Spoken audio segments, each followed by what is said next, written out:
చాలా చోట్ల రైతులు యూరియా కోసం క్యూ లైన్లలో నిలబడుతూ ఉండడం, నిరసన వ్యక్తం చేస్తూ ఉండడం. కొన్ని చోట్లేమో అరకట్టే ఇచ్చారు, గంటలు గంటలు నిలబడితే అని చెప్పి అక్కడ రైతులు తిరగబడుతూ ఉండడం. ఎన్ని విజువల్స్ కనిపిస్తూ ఉన్నాయి.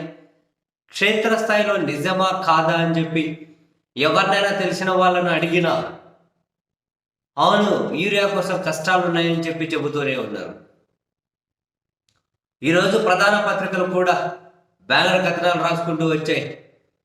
కృష్ణా జిల్లా ఘంటసాల ఆ మండలంలో చూడండి ఎంత పెద్ద క్యూలు ఉన్నాయో.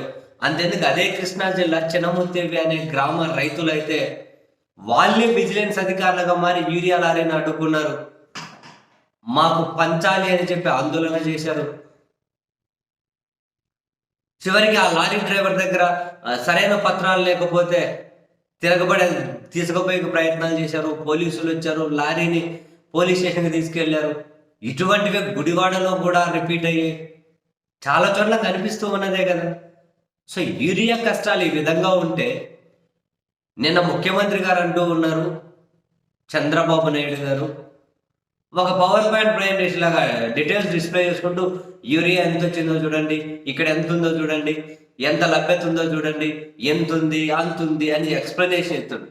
థియరిటికల్గా కాదు, ప్రాక్టికల్గా కింద ఎంతవరకు వెళ్ళింది, ప్రధానమైనటువంటి అభియోగం ఏంటి, పైనుంచి ఏమన్నా వస్తూ ఉన్నా కింద అవి చేరాల్సిన చోటుకు చేరకుండా తెలుగుదేశం పార్టీలో లేదా పాలకపక్షానికి సంబంధించిన వాళ్ళ గొడవలకు పోతూ ఉన్నాయి.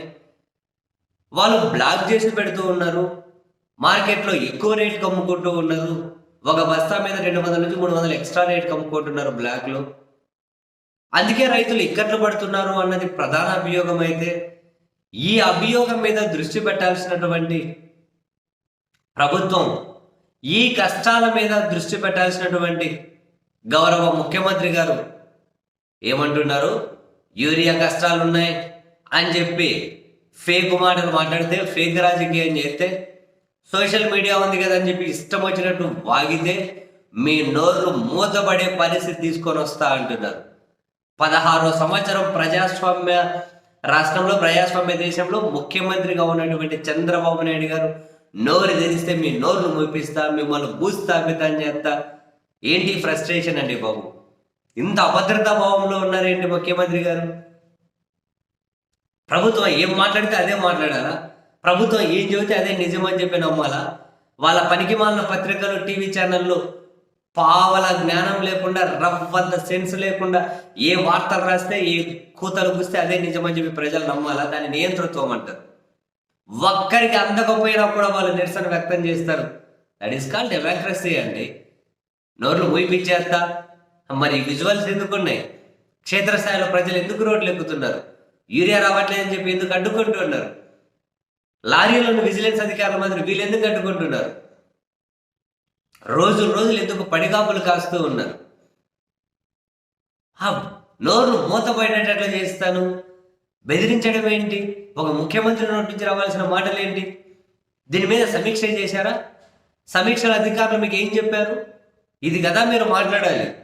ఇటువంటి పరిస్థితి ఎక్కడన్నా వస్తే, యూరియా అందలేదు అని చెప్పి కనుక రైతులు రోడ్లు ఎక్కితే సంబంధిత కలెక్టర్లను బాధ్యులను చేస్తాను, సంబంధిత అధికారుల మీద చర్యలు తీసుకుంటాను అని మాట్లాడాల్సినటువంటి ముఖ్యమంత్రి గారు కష్టం ఉందని చెబితే వాళ్ళ నోర్లు మూయిపిస్తాను అని మాట్లాడడం ఇదేం నియంతృత్వం అండి బాబు? నియంతృత్వం కాదు, ఏదో ఒక అభద్రతా భావంలో నుంచి, భయంలో నుండి, ఒక ఫ్రస్ట్రేషన్లో నుండి ఈ వార్నింగ్లు, బెదిరింపులు ఇవి ఎక్కడ నిలబడవు. ఇంపాసిబుల్. డెమోక్రసీలో నియంతృత్వం చేస్తాము అంటే, వ్యవస్థలు ఉన్నాయి, పోలీసులు ఉన్నారు, ఇష్టరీతిలో వాడతామంటే తాత్కాలికమే. అసలు సమస్య ఎక్కడుందో దానికి మందు పోయాలి కానీ సమస్య ఉంది అని చెప్పి గొంతెత్తిన వాళ్ళ గొంతులు మూసేస్తా, నోర్లు మూసేస్తా. దీని మీనింగ్ ఏంటండి బాబు? భూస్థాపితం చేసేస్తాను, నోర్లు మూసేస్తాం. ఇవి నేను చాలా ఫర్మ్గా ఉంటాను.